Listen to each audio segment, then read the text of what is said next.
Hello viewers, কেমন আছেন সবাই? আজকে আমি আমার এই ভিডিওতে দেখাবো যে নিষিদ্ধ শাকার মাছ কি খায়, কি আছে এই মাছের পেটের ভিতরে। দেশের সকল নদী, খাল, বিল, পুকুরসহ সব ধরনের জলাশয়ে মহামারীর মতো ছড়িয়ে পড়েছে এই শাকার ফিশ। রাক্ষসী এই মাছ যেখানে পাওয়া যাচ্ছে সেখানে অন্য দেশীয় প্রজাতির মাছ পাওয়া যাচ্ছে না। এমন পরিস্থিতিতে দেশের অন্যান্য মাছ হুমকির মুখে পড়েছে।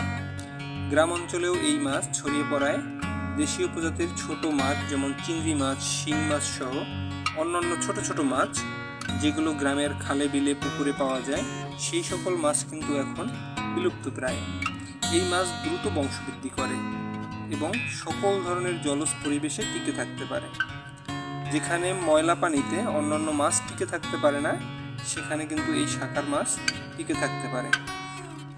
আসুন এবার দেখা যাক এই মাছের পেটের ভিতরে কি আছে। আমরা প্রথমে মাছটির মাথাটা কেটে নিলাম, এরপরে দেখব কি আছে এর পেটের ভিতরে।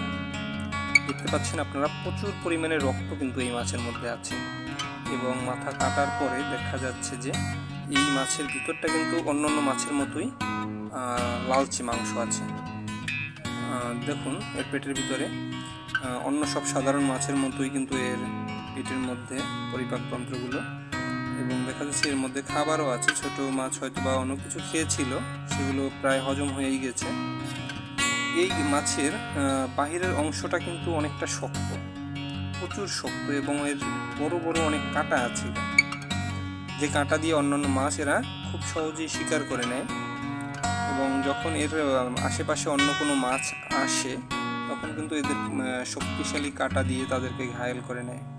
দেখুন এর পেটের ভিতর থেকেই পটকা বা যেটাকে আমরা বালিশ বা বায়ু পটকা বলে থাকি সেটা। এছাড়াও আরও দেখা যাচ্ছে যে কিছু একটা আছে হয়তো ভিতরে, দেখেন কি আছে। এই মাছের নিচের দিকটা কিন্তু অনেকটা চোষকের মতো থাকে। দেখুন কত বড় বড় কাঁটা এই মাছে। এই পাখনাগুলো দিয়ে মূলত এরা কিন্তু মাছ, অন্যান্য মাছ শিকার করে। এদের কাছে যারাই আসে সেই সকল মাছ খুব সহজেই শিকার করে নেয়। এর মুখটা দেখেন চোষকের নেয়, যা কিছু এদের মুখের সামনে পড়ে সেটাকে এরা খুব সহজেই এই চোষক মুখ দ্বারা ঘায়েল করে ফেলে।